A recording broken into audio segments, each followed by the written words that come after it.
Halo teman-teman, perkenalkan nama saya Natalia Krisanti Kolo, NPM 12170051. Di sini saya akan membawakan materi perdagangan internasional mengenai teori Heckscher-Ohlin.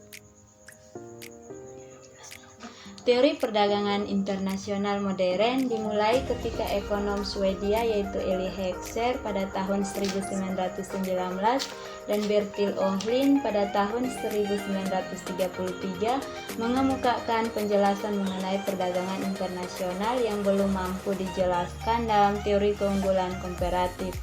Sebelum masuk ke dalam pembahasan teori Heckscher-Ohlin, tulisan ini sedikit akan mengemukakan kelemahan teori klasik yang mendorong munculnya teori Heckscher-Ohlin. Teori klasik keunggulan komparatif menjelaskan bahwa perdagangan internasional dapat terjadi karena adanya perbedaan dalam faktor produksi yang secara eksplisit antar negara. Namun, teori ini tidak memberikan penjelasan mengenai penyebab perbedaan produktivitas tersebut. Teori Heckscher-Ohlin kemudian mencoba memberikan penjelasan mengenai penyebab terjadinya perbedaan produktivitas tersebut. Teori Heckscher-Ohlin menyatakan penyebab perbedaan produktivitas karena adanya jumlah atau proporsi faktor produksi yang dimiliki oleh masing-masing negara, sehingga selanjutnya menyebabkan terjadinya perbedaan harga barang yang dihasilkan. Oleh karena itu, teori modern Heckscher-Ohlin ini dikenal sebagai deproportional factor theory. Selanjutnya, negara-negara yang memiliki faktor produksi relatif banyak atau murah dalam produksinya akan melakukan spesialisasi produksi untuk kemudian mengekspor barangnya. Sebaliknya, masing-masing negara akan mengimpor barang tertentu jika negara tersebut memiliki faktor produksi yang relatif langka atau mahal dalam produksinya. Teori Heckscher-Ohlin memprediksi bahwa negara-negara yang mengekspor barang secara intensif menggunakan faktor berlimpah secara lokal sambil mengimpor barang secara intensif menggunakan faktor-faktor lokal yang langka. Jadi, teori Heckscher-Ohlin mencoba menjelaskan pola dari perdagangan internasional yang kita teliti pada ekonomi dunia. Teori Heckscher-Ohlin mempunyai pertimbangan akal sehat. Contohnya, Amerika Serikat telah lama menjadi eksportir besar dari produk-produk pertanian, mencerminkan negara tersebut mempunyai pertanian yang melimpah karena tanahnya baik untuk ditanami. Sebaliknya, Cina unggul pada ekspor barang-barang produksi dalam tenaga kerja intensif industri manufaktur. Ini mencerminkan Cina mempunyai tenaga kerja dengan biaya rendah melimpah. Di Amerika Serikat yang kekurangan tenaga kerja dengan biaya rendah telah memilih untuk mengimpor buruh. Secara relatif tidak mutlak sumbangan adalah penting. Sebuah negara bisa mempunyai jumlah lahan dan tenaga kerja lebih besar dari negara lain, tetapi menjadi relatif melimpah satu dari mereka. Teori Heckscher-Ohlin atau HO menjelaskan beberapa pola perdagangan dengan baik. Negara-negara cenderung untuk mengekspor barang-barang yang menggunakan faktor produksi yang relatif melimpah secara intensif. Menurut Heckscher-Ohlin, suatu negara akan melakukan perdagangan dengan negara lain disebabkan negara tersebut memiliki keunggulan komparatif, yaitu keunggulan dalam teknologi dan keunggulan faktor produksi. Teori modern Heckscher-Ohlin atau teori HO menggunakan dua kurva. Pertama adalah kurva Isokos, yaitu kurva yang menggambarkan total biaya produksi yang sama, dan kurva Isokuan, yaitu kurva yang menggambarkan total kuantitas produk yang sama. Menurut teori ekonomi mikro, kurva Isokos akan bersinggungan dengan kurva isokuan pada suatu titik optimal.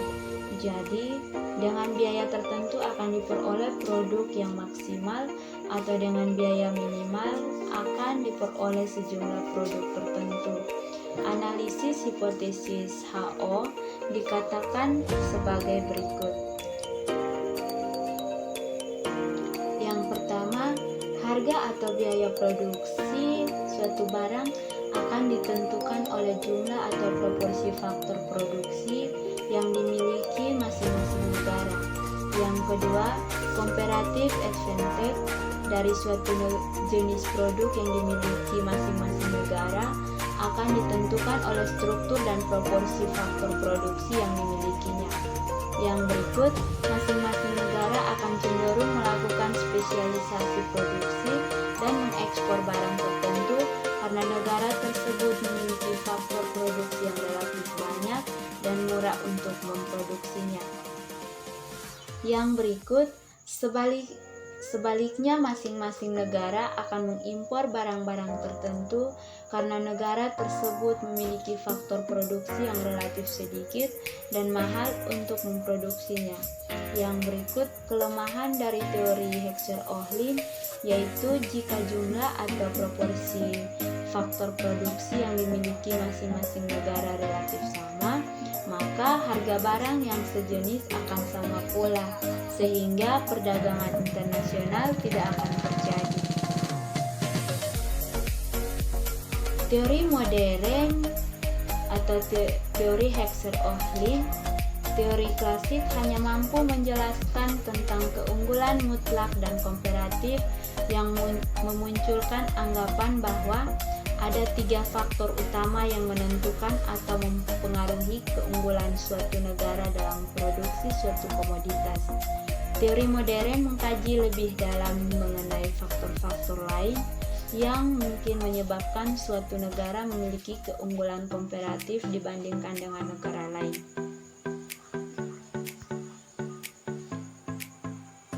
Teori klasik tidak dapat menjelaskan kenapa terdapat fungsi produksi antara dua negara, sehingga muncullah pemikiran-pemikiran baru yang beranggapan bahwa fungsi produksi itu sama dan menjelaskan faktor penyebab terjadinya perbedaan dalam comparative advantage adalah proporsi pemilihan faktor produksi. Teori ini kemudian dikenal dengan teori perdagangan internasional modern atau faktor proportion theory oleh Heckscher dan Ohlin.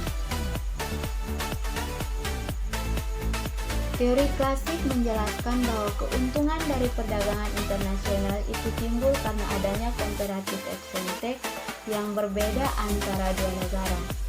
Dalam comparative advantage, perdagangan internasional terjadi karena ada perbedaan di dalam fungsi produksi kedua negara. Jika fungsi produksinya sama, maka kebutuhan tenaga kerja juga akan sama nilai produksinya, sehingga tidak akan terjadi perdagangan internasional. Oleh karena itu, syarat timbulnya perdagangan internasional adalah perbedaan fungsi produksi antar dua negara. Namun dalam teori klasik hal ini tidak dijelaskan, sehingga muncullah teori baru yang dikenal dengan teori modern yang dimulai dengan anggapan bahwa fungsi produksi itu sama dan menjelaskan faktor penyebab terjadinya perbedaan. Comparative advantage adalah proporsi kepemilikan faktor produksi. Teori ini dikenal dengan faktor proportion theory yang dikenal oleh Elie Heckscher dan Bertil Ohlin. Heckscher-Ohlin menjelaskan bahwa perbedaan dalam faktor produksi yang tersedia bisa menimbulkan perdagangan antar negara. Dalam ilmu ekonomi ada 4 golongan faktor produksi, yaitu tenaga kerja, tanah, termasuk keadaan dan kekayaan alam, barang modal dan kepengusahaan atau entrepreneurship. Suatu negara bisa memiliki lebih banyak atau lebih sedikit masing-masing faktor ini dibanding dengan negara lain. Bila hal ini terjadi, maka akan timbul keunggulan komparatif negara tersebut di bidang produksi tertentu, khususnya di bidang yang cenderung mempergunakan lebih banyak faktor produksi yang tersedia dalam jumlah yang relatif lebih banyak. Perbedaan dalam kekayaan alam merupakan contoh yang paling jelas. Misalnya Saudi Arabia yang memiliki keunggulan komparatif dalam produksi minyak bumi karena sumber daya minyak bumi yang tersedia sangat melimpah di sana. Jumlah dan macam atau kualitas tenaga kerja juga bisa menimbulkan perdagangan. Misalnya Indonesia dan India yang mempunyai keunggulan komparatif dalam produksi barang-barang padat karya. Perbedaan dalam barang modal yang tersedia juga bisa menjadi perbedaan keunggulan komparatif dalam barang-barang padat modal dan teknologi tinggi seperti mesin-mesin, mobil, komputer, dan lainnya, seperti yang ada di Amerika Serikat, Jepang, dan Inggris. Selain itu, keunggulan dalam entrepreneurship seperti yang ada di Amerika Serikat, Jepang, dan negara maju lainnya dalam hal perusahaan multinasional dan perbankan internasional juga menjadi keunggulan komparatif yang dimiliki oleh negara-negara tersebut. Teori Heckscher-Ohlin didasarkan pada sejumlah asumsi lugas yang sengaja dikemukakan untuk menyederhanakan rumusan permasalahannya. Namun, harus diakui bahwa ada beberapa kelemahan asumsi yang menjadikan teori tersebut tidak sepenuhnya dapat menjelaskan hubungan dagang yang berlangsung saat ini. Asumsi-asumsi pokok teori perdagangan Heckscher-Ohlin adalah sebagai berikut. Yang pertama, hanya terdapat dua negara saja, yaitu negara 1 dan negara 2, dua komoditi yaitu komoditi X dan komoditi Y, dan dua faktor produksi yaitu tenaga kerja dan modal. Yang berikut, kedua negara menggunakan teknologi yang sama dalam produksi. Yang berikut, komoditas X adalah padat karya dan komoditas Y adalah padat modal dan di kedua negara.